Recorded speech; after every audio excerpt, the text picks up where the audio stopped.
오늘은 누가복음 8장 22절에서 25절에 있는 말씀을 가지고 너희 믿음이 어디 있느냐, 이런 제목을 함께 말씀을 나누겠습니다.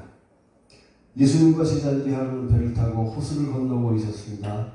마침 예수님은 주무시고 계셨고 풍랑은 더욱 심해져서 배에까지 물이 차게 되었습니다. 제자들로서는 한계에 이르렀습니다. 그때 제자들이 예수님을 깨우며 주여 우리가 죽겠습니다 라고 말했습니다. 도와달라는 말입니다. 예수님께서 바람과 물결을 꾸짖으시니 잔잔하게 되었습니다. 그때 예수님께서 제자들에게 이렇게 말씀하셨습니다. 너희 믿음이 어디 있느냐.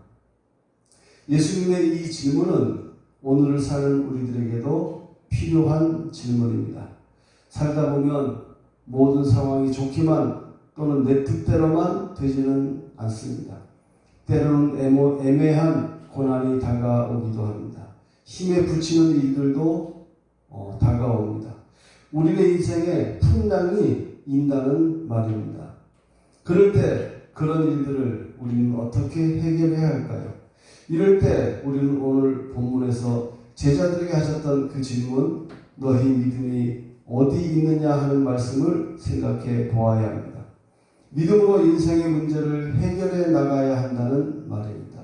그런데 믿음이 무엇인지, 어떻게 의지하는 것인지 정확히 모르는 이들이 많이 있습니다. 그래서 오늘은 믿음과 관련된 주제로 함께 말씀을 나누려고 합니다. 이제부터 마음을 좀 쓰시면서 집중해서 잠시만 들으셔야 할 겁니다. 본문의 말씀을 가만히 한번 생각해 보십시다. 너희 믿음이 어디 있느냐 하는 말씀의 의미가 무엇이었을까요? 예수님께서 제자들을 꾸짖으시며 너희 믿음이 어디 있느냐 이렇게 말씀하셨습니다. 너희 믿음이 어디 있느냐, 이 말씀의 의미가 무엇일까요? 예를 들자면 예수님께서 배에 계시니 주님을 의지하고 가만히 있었어야 했다는 말일까요? 아니면 제자들이 믿음을 사용하여서 그 환경을 바로 잡았어야 했다는 말일까요? 어느 것이 맞는 말이죠? 그래서 제가 주석들을 여러 군데 찾아보았습니다. 어떤 주석에는 이 부분을 저와 같은 질문을 피해서 기록한 주석들도 있지만 어떤 주석들에서는 내가 질문한 이 질문에 대해서 명확하게 답을, 자기 나름대로 답을 써내려갔던 몇몇 주석들이 있었습니다. 먼저 잘 알려진 호크마 주석에서 이렇게 기록되어 있습니다. 너희 믿음이 어디 있느냐. 다소 위급한 상황이었다 하더라도 예수께서 함께 있는 한 안전하리라는 사실을 믿지 못한 제자들을 질책하신 말씀이다. BST 마가복음 주석의 저자 도널드 잉글리시는 본문의 병행 구절인 마가복음 4장을 강의하면서 이렇게 기록했습니다. 그들은 어찌하여 이렇게 무서워하느냐, 너희가 어찌 믿음이 없느냐 라는 질문에 전혀 준비가 되어 있지 않았을 것이다. 제자도의 핵심은 여기에 있다. 그들은 예수님이 행동해 주시기를 바랐다. 예수님은 제자들이 그분을 신뢰하기를 바라셨다. 그분이 그들 가운데 있다는 사실 자체가 그들의 생존에 필요한 전부였다. 또 성서윤리원에서 나온 LAB 주석에서 이렇게 기록했습니다. 이제 잠잠해진 바다에서 배에 탄 채 예수님이 제자들에게 하신 말씀은 단순히 너희 믿음이 어디 있느냐라는 것이었다. 그들은 두려워하지 말았어야 했다. 그들은 예수님과 함께 있었다. 그들이 예수님과 함께 보낸 시간 동안 깨달은 바가 있었다고 한다면 그들은 그가 하나님의 아들로서 창조 세계의 모든 영역을 다스리시는 권세가 있는 분임을 알고 있어야 했다.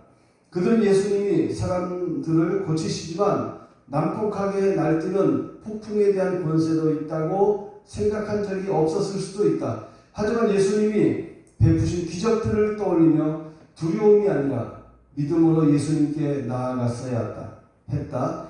예수님이 이러한 권세를 입증하시자 제자들은 두려워하고 기이히 여겼다. 이렇게 주석들을 써놨더라고요. 이제 좀 더 한 걸음 더 나아간 주석들이 있는데 유명한 WBC 주석입니다. WBC 누가복음 주석에서 존 놀랜드라는 분은 이 본문을 이렇게 설명하고 있습니다. 제자들에게 문제가 되었던 것은 자신들의 생명을 위협하는 폭풍만이 아니라 위기의 때에 예수께서 주무시고 계셔서 실제적으로 부재하신 것과 같은 상태였다.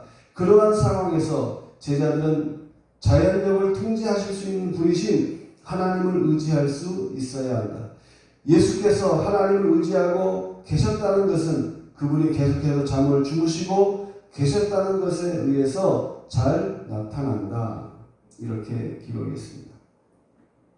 그러므로 여러 주석에서 살펴본 바와 같이 너희 믿음이 어디 있느냐는 주님의 말씀의 의미는 제자들의 풍랑 속에서도 예수님과 같이 하나님을 믿으면서 평안을 누릴 수 있어야 했는데 하나님을 믿지 못했던 것을 지적하신 것임을 알 수 있습니다. 이러한 사실은 우리들이 환난이 다가왔을 때 어떤 삶을 살아야 하는지를 가르쳐주는 말씀인 것입니다. 이러한 말씀의 의미를 기억하며 오늘은 이렇게 하나님을 믿는 믿음으로 사는 삶에 대하여 함께 말씀을 나누고자 합니다. 믿음으로 사는 삶은 어떤 삶일까요? 첫 번째로 하나님의 인도와 보호를 믿는 삶입니다.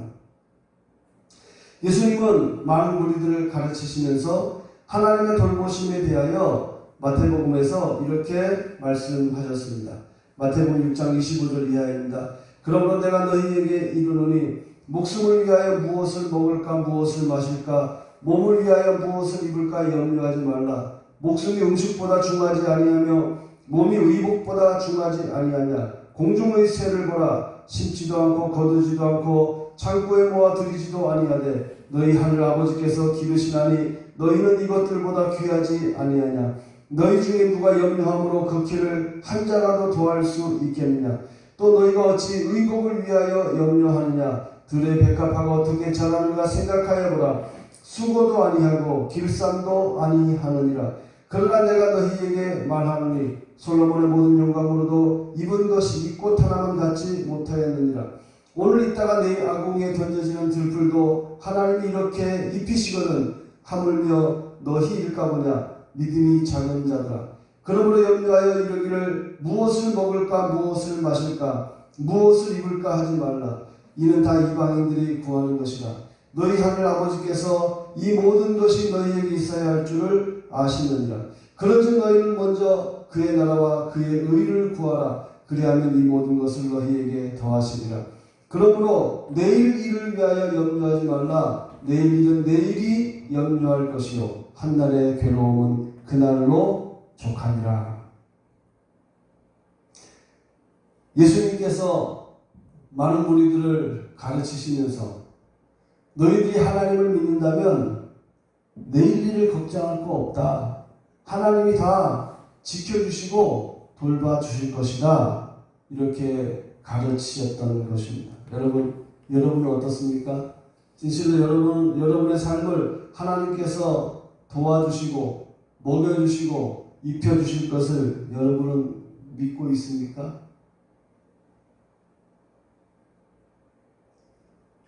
많은 사람들이 믿는다고 말은 하지만 걱정할 거는 다 하고 염려할 거는 다 염려하며 때로는 두려워하기도 하면서 살아갑니다. 어찌 보면 믿는 사람이나 믿지 않는 사람이나 거의 비슷하지 않을까 하는 그러한 정도입니다.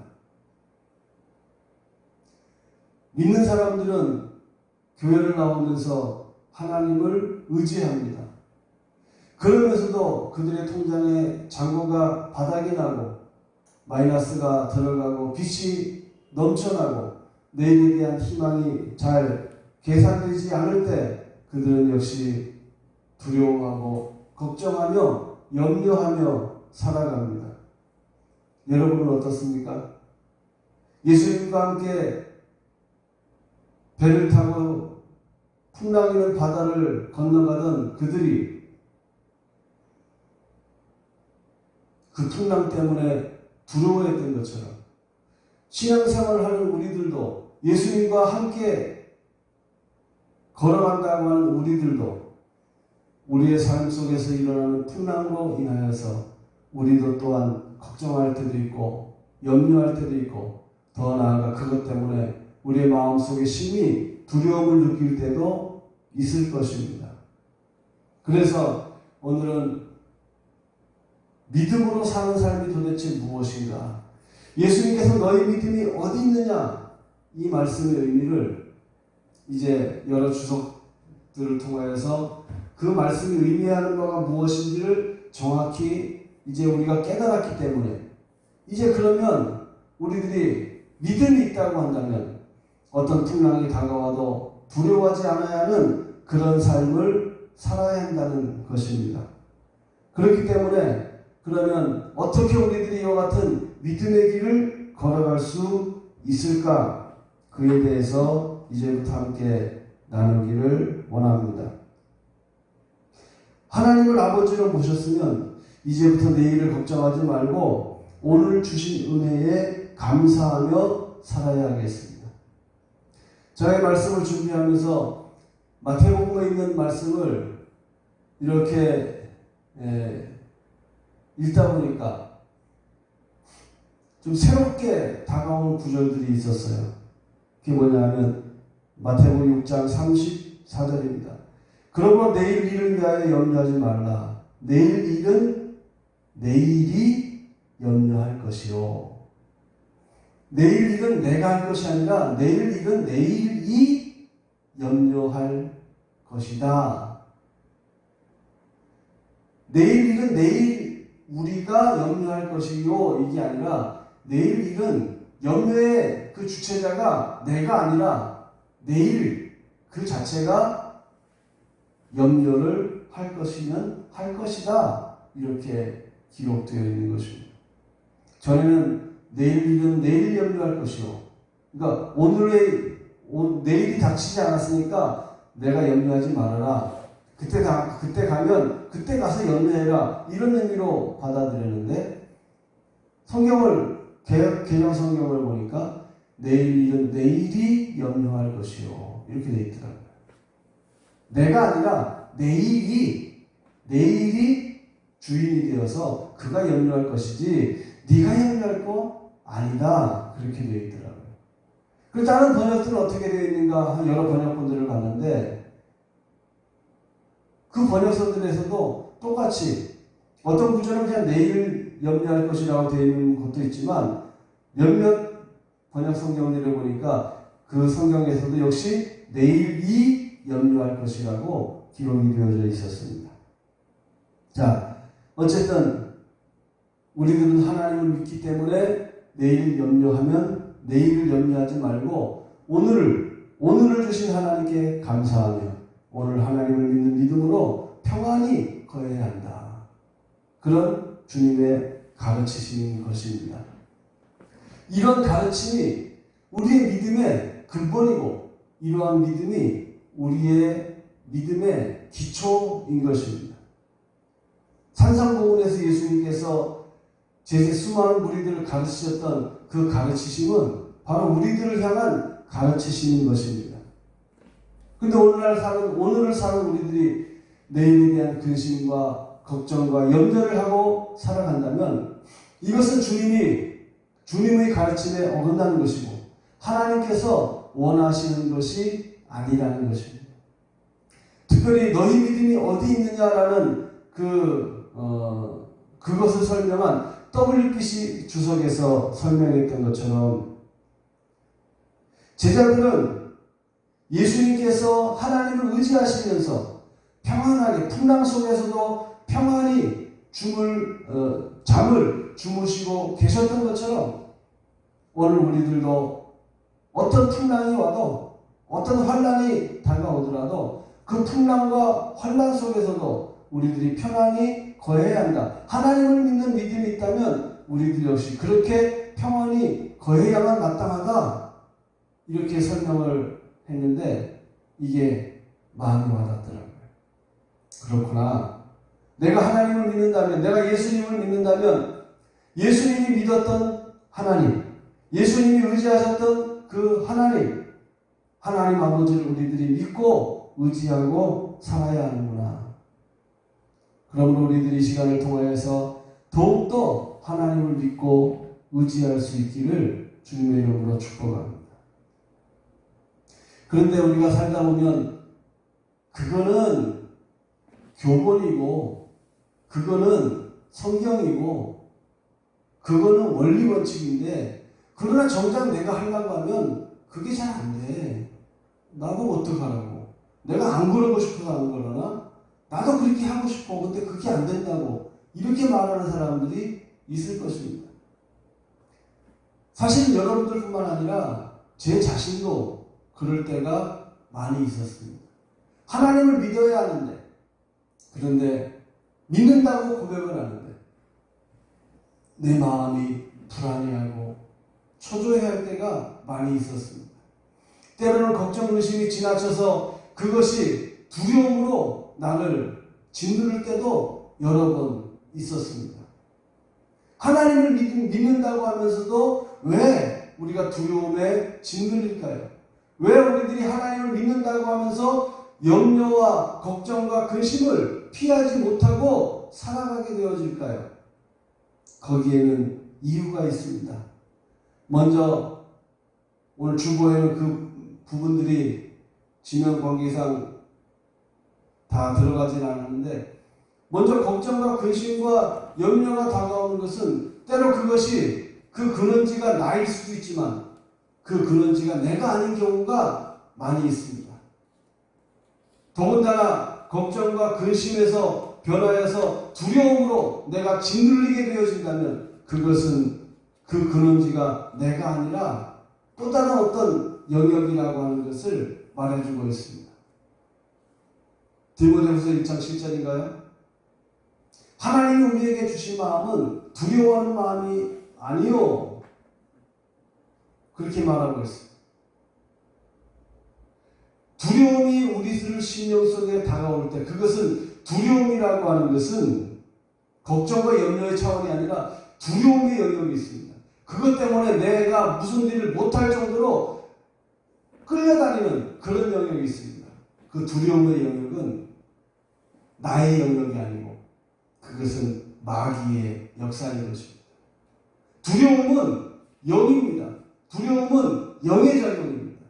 그래서 우리의 삶 속에 단순한 걱정과 염려가 생기면은 그가 내가 할 정도일 수 있겠지만 그것에 더 지나쳐서 두려움이 나를 압도하고 내가 두려움 때문에 끌려다니고 그 두려움 때문에 무슨 어떤 활동을 제대로 하지 못할 지경에 이른다고 한다면 그때는 그 두려움을 물리쳐야 됩니다.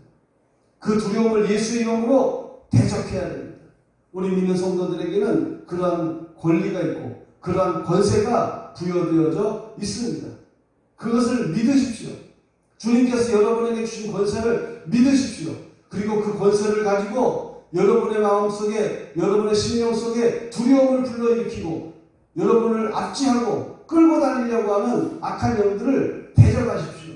너 두려움의 영아 예수 이름으로 명하노니 내게서 떠나 갈지어다. 이와 같은 두려움은 하나님이 원하시는 것이 아니다. 나는 하나님의 자녀가 되었다. 그러므로 너는 내게 역사할 권한이 없다. 내가 이러이러한 두려움을 일으키는 악한 영을 대적하노니 지금 내게서 떠나 갈지어다. 두려움을 가지고 떠나 갈지어다. 싸워서 명령을 하십시오. 그러면 원수 마귀는 내가 예수의 이름의 권세를 믿으면서 말을 했기 때문에 그는 우리 심령 속에 머물 수가 없습니다. 잠시 잠깐은 그냥 있을지 모르지만 그는 오래 버티지 못하고 떠나야만 합니다. 왜냐하면 하나님의 말씀의 권세가 우리에게 있기 때문에 그렇습니다. 그 권세 아래 원수 마귀는 복종할 수밖에 없기 때문에 그런 것입니다. 원수 마귀들 가운데 어떤 악한 영들은 유다서에 보니까 지옥에 갇혀있는 영들이 있어요. 그런데 어떤 영들은 보면 아직도 이 지구상에서 활동하는 영들이 있습니다. 어떤 영들이 지구상에서 지금 활동하고 있고 어떤 영들이 지옥에 갇혀서 보내게 되어질까요? 제가 생각하기로는 아마도 주님의 권세, 하나님께서 부여하신 그 권세를 어기고 제멋대로 지나쳐서 활동하던 그 악한 영들이 바로 지옥의 심판으로 끌려 들어가서 이 지구상에서의 활동을 하지 못하고 갇혀 지내는 그런 영들이 아닌가 생각합니다. 어쨌든 악한 영들은 주님의 권세에 복종할 수밖에 없는 것입니다. 그러므로 여러분의 심령 속에 두려움이 남아있다면, 두려움이 불러일으켜진다면 그때 그 두려움에 이끌리지 말고 두려움과 맞서서 강하고 담대하게 싸우시기를 바랍니다. 예수 이름으로 내게 두려움을 일으키는 악한 영은 지금 떠나 갈지어다. 두려움은 떠나 갈지어다. 명령을 하십시오. 그러면 그 두려움의 영은 여러분의 심령 속에서 얼마 있지 못하고 곧 사라지게 되어질 것입니다. 여러분의 심령은 두려움이 이끌리는 것이 아니라 하나님의 은혜로 말미암아 심령의 자유가 생겨나게 되어질 것입니다. 마음의 평안이 다가오게 되어질 것입니다. 이제 우리들이 이런 두려움을 일으키는 원수 마귀를 대적을 해야 됩니다.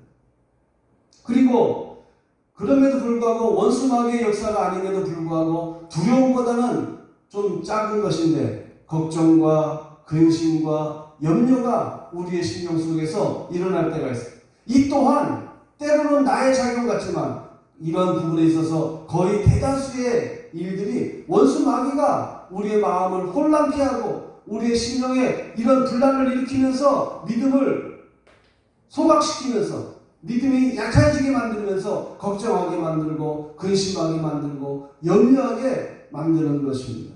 그러므로 근심, 걱정, 염려가 다가올 때 이 또한 예수의 이름으로 강하고 담대하게 물리치시기를 바랍니다. 어떤 일에 대해서 걱정과 근심과 염려가 다가온다면 그 근심, 걱정, 염려가 다가오는 그 원인을 제거해야 하는 것입니다. 그럴 때 우리들 어떻게 그 근심과 걱정과 염려를 물리칠 수가 있을까요? 우리들의 피난처는 하나님 말씀밖에 없습니다.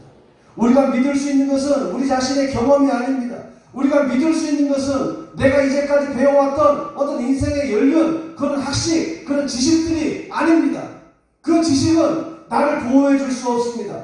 내가 살아왔던 아무리 기가 막힌 경험이라 할지라도 그 경험이 나를 지켜내 줄 수가 없습니다. 우리의 심령을 붙잡아 줄 수가 없는 것입니다. 그런데 그런 우리의 심령을 붙잡아 줄 수 있는 것은 오직 하나님 한 분밖에 없는 것이고 하나님의 말씀이 곧 하나님이시기 때문에 그분을 대변하는 것이기 때문에 그분의 말씀을 우리들이 찾아내서 그 말씀을 의지함으로 우리들이 나아갈 때 우리의 심령 속에 있는 어떤 영의 작용들로부터 우리들이 자유하게 되어질 수가 있는 것입니다. 그러므로 우리들이 하나님의 말씀을 본질적으로 의지해야 되는 것입니다. 우리의 마음속에 우리가 살아가면서 걱정, 근심, 염려가 다가온다면 우리는 어떻게 해야 될까요? 그에 맞는 하나님의 말씀을 찾아내서 그 말씀을 나의 것으로 만들고 그 말씀으로 권리를 주장하며 외쳐야 되는 것입니다. 그럴 때 그 말씀으로 말미암아 원수 마귀가 심어둔 걱정과 근심과 염려와 여러 가지 유혹들이 우리의 삶에서 떠나게 되어질 것입니다. 두려움을 물리치는 데는 좀 어려움이 있지만 걱정과 근심과 염려를 물리치는 데는 좀 더 쉽게 되어질 것입니다. 왜냐하면 그 뿌리가 아직 깊게 내려가지 않았기 때문에 그런 것입니다. 오늘 많은 사람들이 착각하는 것 중에 하나가 나가 하나님 말씀을 믿는다고 고백했는데 근데 자꾸 의심이 되는데 어떡하라고. 그래서 제가 오늘 금주의 묵상란에 그런 내용의 글을 옮겨놓은 것입니다. 금주의 묵상란에 보면 속사람으로 믿으라 이런 내용의 케네세기 목사님의 글인데 그 내용을 보면 그런 것입니다. 머리에 의심이 있어도 우리들이 마음에 믿음이 있으면 그 믿음은 역사한다 하는 그러한 내용입니다. 때로 우리들이 주님을 믿습니다. 주님을 믿습니다. 말은 하지만 그러나 내 마음속에 의심이 자꾸 들고 걱정이 다가오고 이런데 믿음이 없어지는 거 아닌가? 이거 잘못된 믿음 아닌가? 이런 유혹이 다가올 때도 있습니다. 느껴질 때도 있습니다. 그런 해기 목사님의 그 경험을 기록한 것을 보면 머리에 많은 의심이 있지만 그러나 내 자신의 영으로 굳게 믿음을 받고 그 영으로 받은 믿음을 지키고 나아가고 행동했을 때 많은 일들이 그대로 이루어진 것이 머리에는 의심이 있었지만 마음에 있는 믿음이 있기 때문에 그것이 결국 이루어졌다는 그런 귀한 간증인 것입니다. 그러므로 우리들이 하나님의 말씀을 믿어야 합니다. 하나님의 말씀을 고백하는 가운데 의심이 다가오더라도 염려가 다가오더라도 물리쳐 버리십시오. 그것은 내 것이 아닙니다. 우리가 자주 듣는 말 중에 하나가 새가 머리 위로 날아가는 것을 막을 수는 없지만 새가 내 머리 위에 둥지를 트는 것은 막을 수 있다고 했습니다. 그처럼 두려움과 걱정과 근심, 염려가 스쳐 지나가는 것은 그럴 수 있어요. 그거야 뭐 어떡하겠어요. 그러나 그것이 나에게 내 머리 위에서 또아리를 들고 둥지를 틀면서 거하도록 하지는 말아야 하는 것입니다. 걱정과 근심과 염려가 다가올 때, 두려움이 다가올 때 예수 이름으로 물리치시기 바랍니다. 하나님의 인도와 하나님의 돌보심과 하나님의 보호를 믿으면서 담대하게 싸워나가게 되기를 주님의 이름으로 축복합니다. 사람들이 이렇게 염려가 다가오는 이유는 원수마귀의 작용이기 때문에 그런 것입니다. 그러나 때로 우리들의 믿음이 강하면 원수마귀가 역사해도 그거야 그냥 웃어 넘길 수 있습니다. 예수님도 이 땅에 계시면서 원수마귀로부터 같은 시험을 다방면으로 많이 받으셨지만 예수님은 원수마귀 시험에 대해서 아랑곳하시지 않고 그 시험에 이끌리시지도 않고 그 시험 때문에 길을 회피하시지도 않고 담대하게 그분의 갈 길을 가실 수 있었습니다. 왜 그럴 수 있었을까요? 예수님은 강하신 하나님이셨기 때문에 그런 것입니다. 강한 하나님께 대한 강력한 믿음을 가지고 계셨기 때문에 원수마귀의 유혹이나 원수마귀의 시험이나 이런 것이 예수님의 가는 길을 막을 수가 없었던 것입니다. 역시나 마찬가지로 우리들도 또한 하나님께 대한 믿음이 강렬하다면 어떤 시험이 다가와도 우리의 가는 길을 결코 막을 수가 없을 것입니다. 그런데 어떤 유혹 때문에 우리들이 어떤 믿음의 행보를 멈출 때가 있고 주님으로부터 멀어지는 이런 일들을 우리들이 겪게 된다면 그것은 바로 우리들의 믿음이 연약해졌다는 그러한 증거인 것입니다. 그래서 제가 이 시간에는 어떻게 하면 우리들이 믿음을 자라게 할 수 있을까? 어떻게 하면 우리의 믿음을 더욱더 견고하게 할 수 있을까 하는 것을 말씀을 드리려고 합니다. 어떻게 하면 우리들이 믿음을 잘 강하고 담대하게 견고하고 튼튼하게 키워나갈 수 있을까요? 예수님께서 산상보훈의 말씀을 다 가르치시고 마지막으로 이런 말씀을 하시면서 말씀의 결론을 맺으셨습니다. 누구든지 나의 이 말을 듣고 행하는 자는 그 집을 반석 위에 지은 지혜로운 사람과 같으리니 이렇게 말씀하셨어요. 또 말씀을 듣고 행하지 않는 사람은 그 집을 모래 위에 짓는 어리석은 사람과 같다고 예수님께서 말씀하셨습니다. 무슨 말씀입니까? 예수님께서 이 모든 말씀을 하나님 나라에 대한 귀한 일들의 말씀을 다 많은 우리들에게 가르치신 다음에 어떻게 하라는 말입니까?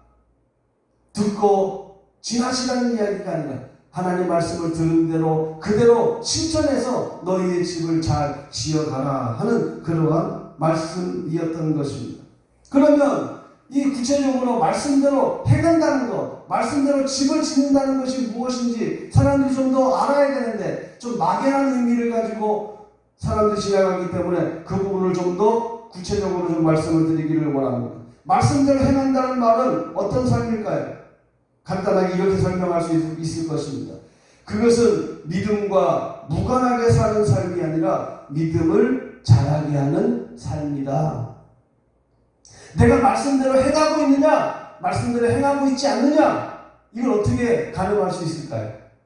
나의 집이 지금 말씀대로 집을 짓고 있느냐, 아니면 모래 위에 집을 짓고 있느냐, 반석 위에 집을 짓고 있느냐, 모래 위에 집을 짓고 있느냐 하는 것을 어떻게 알 수 있을까? 간단하게 이렇게 설명할 수 있다는 말입니다. 내가 지금 나의 믿음을 자라게 하는 삶으로 살아가고 있느냐, 아니면 나는 믿음을 자라게 하는 것과는 무관하게 그것과 무관한 삶을 살아가고 있느냐 하는 것으로 설명할 수 있다는 말입니다. 그러면 어떻게 하면 우리들이 말씀대로 행할 수 있을까요? 이 말은 어떻게 하면 우리들이 날마다 믿음을 세워가는 그런 삶을 살아갈 수 있을까요? 이런 질문이 될 수 있는 것입니다. 성경에 보면 믿음 생활을 잘한 것 같던 그 사람들이 그들의 삶의 비결을 우리는 찾아낼 수 있습니다. 어떻게 하면 그들이 믿음을 잘 갖고 왔고 어떻게 믿음의 성공적인 삶을 살아갔는지를 우리는 하나님의 말씀을 통해서 찾아낼 수가 있습니다.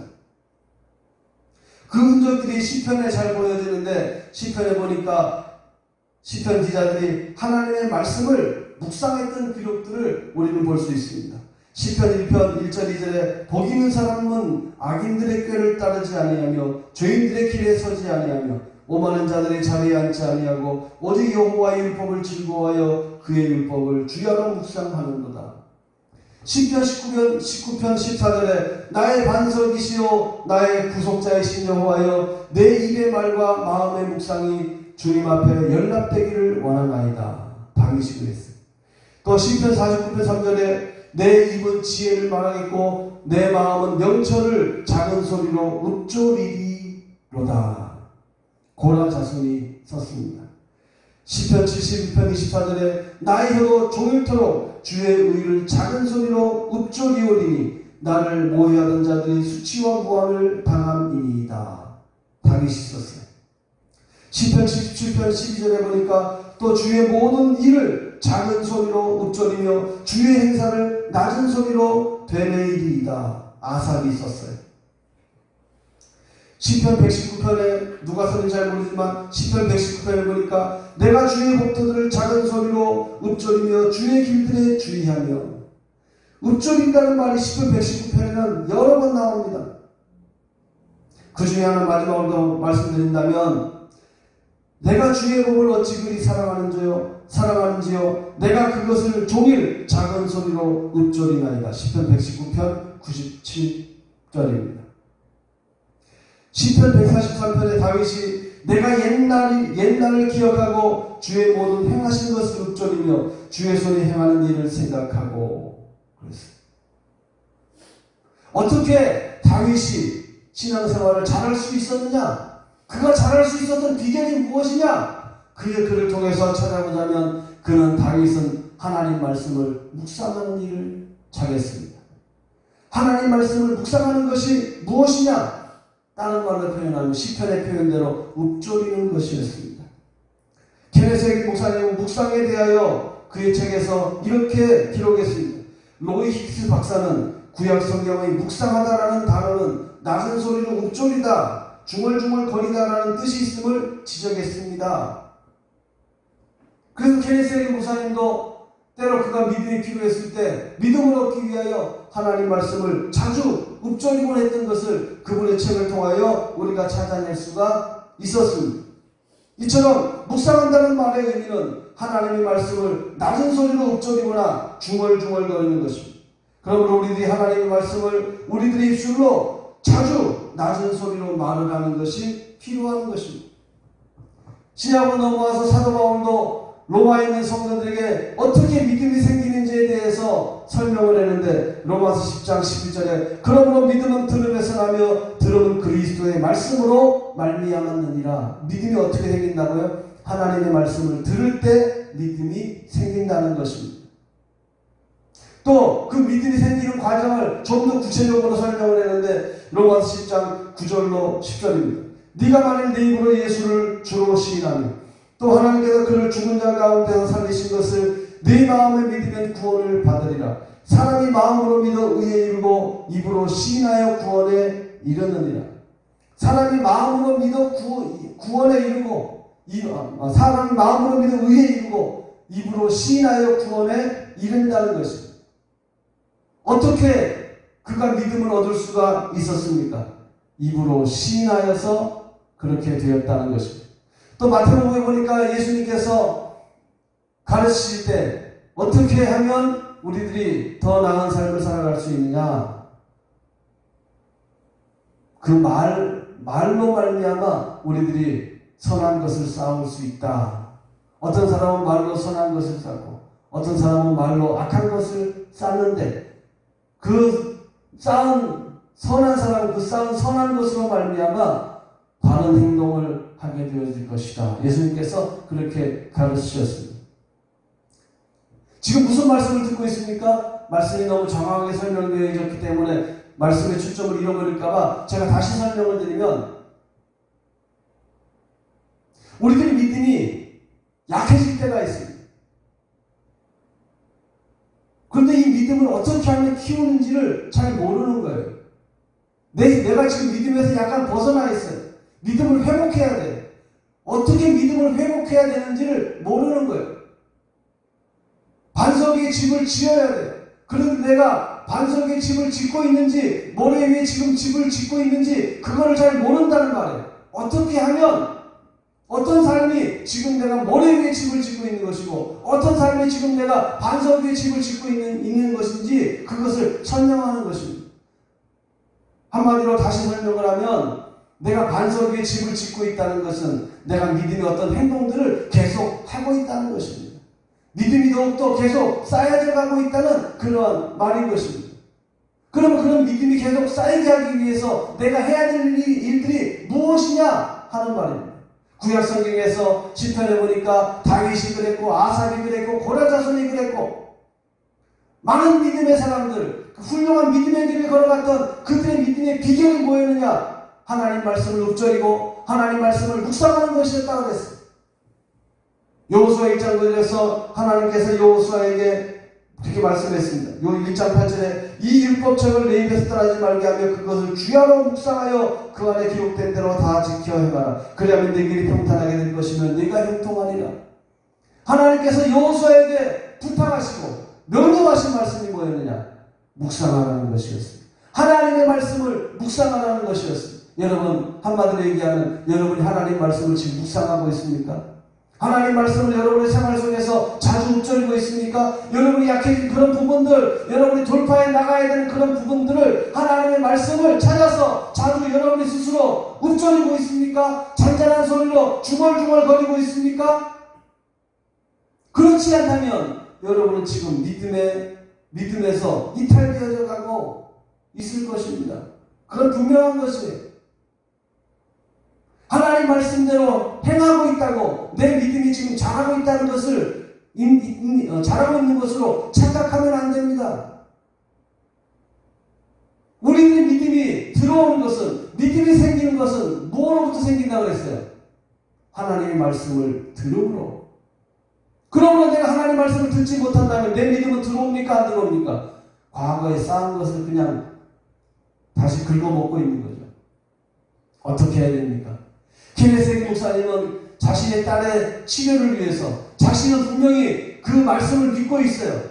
그 말씀을 믿고 있었기 때문에 다시 그 말씀을 묵상할 필요가 없었습니다. 그럼에도 불구하고 딸의 치유를 위해서 다시 그 말씀을 묵상하기 시작했던 그 기록들을 그의 책에서 남겨주고 있어요. 자신이 믿고 있지만 자신의 딸의 치유에 대한 믿음을 그가 얻지 못했기 때문에 딸의 치유에 대한 믿음을 얻기 위해서, 그 부분에 대한 믿음을 얻기 위해서 다시금 하나님의 말씀을 묵상하는 일들을 시작하고 있었던 것입니다. 오늘 우리들의 믿음이 약해진 믿음을 그냥 내버려 두면 안 됩니다. 약해진 그 영역에 하나님 말씀을 찾아서 그 말씀을 자주 묵상해야 됩니다. 그 말씀을 자주 읊조려야 됩니다. 내가 하나님 말씀을 내가 들을 수 있도록 자주 읊조려줘야 됩니다.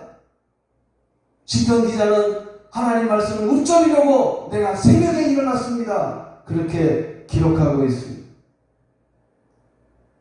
하나님 말씀을 묵상을 할 때 우리의 삶이, 우리의 믿음이 강해질 것입니다.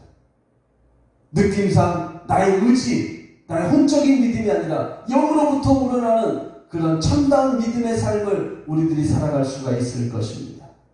그럴 때 어떤 두려움이 와도 어떤 걱정과 염려가 다가와도 절대로 흔들리지 않았던 이러한 흔들리지 아니하고 믿음으로 승리하게 되어질 것입니다.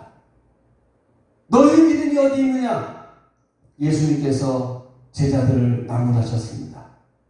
오늘 주님께서 우리의 삶을 보신다면 우리들의 삶에 대해 주님께서 뭐라 그러실까요? 너희 믿음이 어디 있느냐? 이렇게 말씀하시지 않을까요? 교회 부흥에 대하여 생각을 하면 마음이 좀 무겁습니다. 주님, 언제나 우리 교회가 제대로 일어서서 활력 있는 목회를 제가 할 수 있을까요? 마음이 좀 무겁습니다. 왜 그럴까요?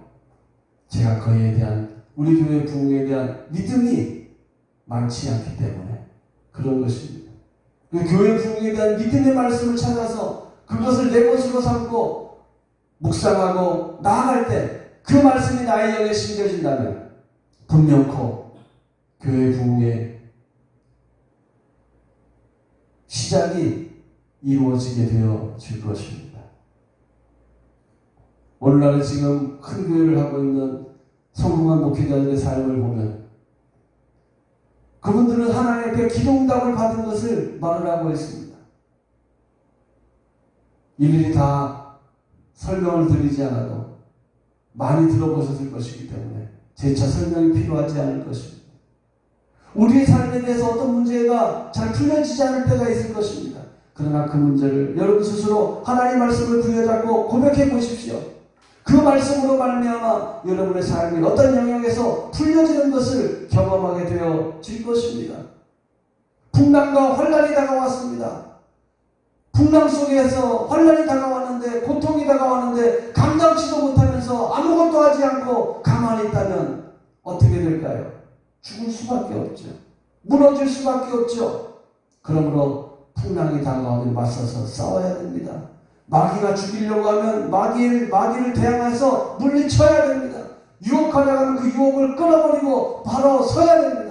어떻게 그렇게 우리들이 마귀와 맞서 싸워서 승리하는 삶을 살아갈 수 있을까요? 환난과 고통 속에서 어떻게 우리들이 평안을 누리며 살아갈 수 있을까요? 예수님처럼 풍랑이는 배 위에서 어떻게 잠을 편히 주무실 수가 있었을까요? 그것은 바로 하나님에 대한 믿음이 있었기 때문에 그러한 일들이 가능한 것입니다.